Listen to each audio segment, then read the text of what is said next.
intinya kita ingin memudahkan pasien. Syederun pihak Disdukcapil Aceh Utara kembali mengingatkan warga bila nantinya melahirkan jangan memberi nama anak dengan satu suku kata saja, tapi minimal 2 suku kata, tidak boleh disingkat dan maksimal 60 karakter sudah termasuk spasi.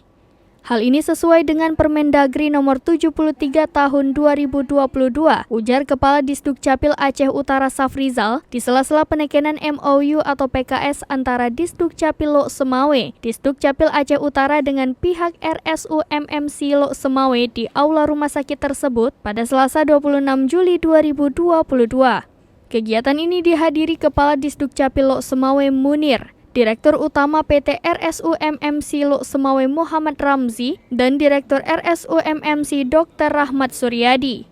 Safrizal juga mengharapkan pihak rumah sakit nantinya agar ikut mengarahkan keluarga pasien agar saat memberi nama anak tidak dengan satu suku kata, tapi minimal 2 suku kata dan dengan jumlah maksimal 60 karakter termasuk spasi dan tidak boleh disingkat.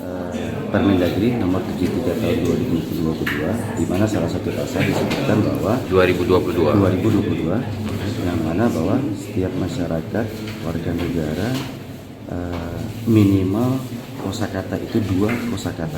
Nama si bayi dan 60 karakter termasuk spasi maksimal. Kalau memang dia memberikan satu kosakata, kita akan komunikasi lagi dengan pihak keluarga untuk menambahkan satu kosakata sesuai dengan Permendagri. Berarti wajib ya? Bisa dikatakan ya seperti itu. Wajib ya.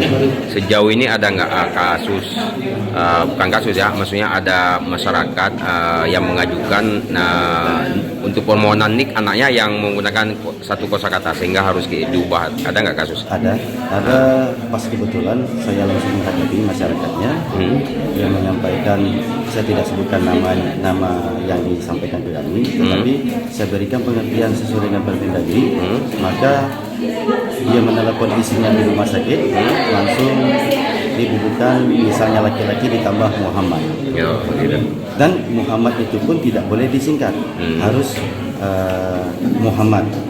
Katakanlah sekarang termasuk di kita masih banyak yang membuat Abdullah atau Abdul Abidi, itu tidak diperbolehkan lagi, harus lengkap. Misalnya M Muhammad, itu harus lengkap dengan bahasa kosakata Muhammad atau Abdullah atau Abdul. Diakuinya sekarang ini masih ada masyarakat yang datang untuk pengurusan akte kelahiran yang nama anaknya masih satu suku kata.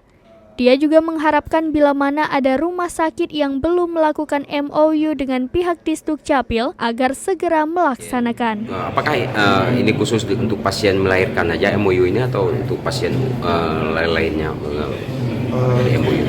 Kebetulan yang untuk MOU ini kebetulan untuk pasien yang baru lahir, masyarakat yang melahirkan ya, pasien yang baru lahir. Kemungkinan kedepannya mungkin ada lagi program-program yang dari Capil, ya kita juga akan bekerjasama. Intinya kita ingin memudahkan pasien.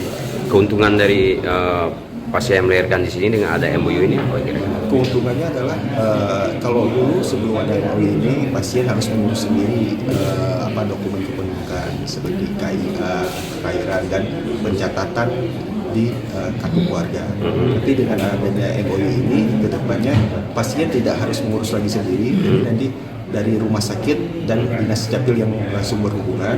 Jadi dari pihak pasien hanya melengkapi syarat-syarat yang diperlukan saja. Ya, berarti di saat mereka keluar dari rumah sakit itu berarti anaknya sudah ada akte dan juga kartu anak gitu ya? Iya, kita usahakan sebelum mereka keluar dari rumah sakit dokumen kependudukan itu sudah selesai dan yang dengan syarat-syarat yang sudah lengkap. Dari Lok Semawe, Saiful Bahri, Serambi On TV.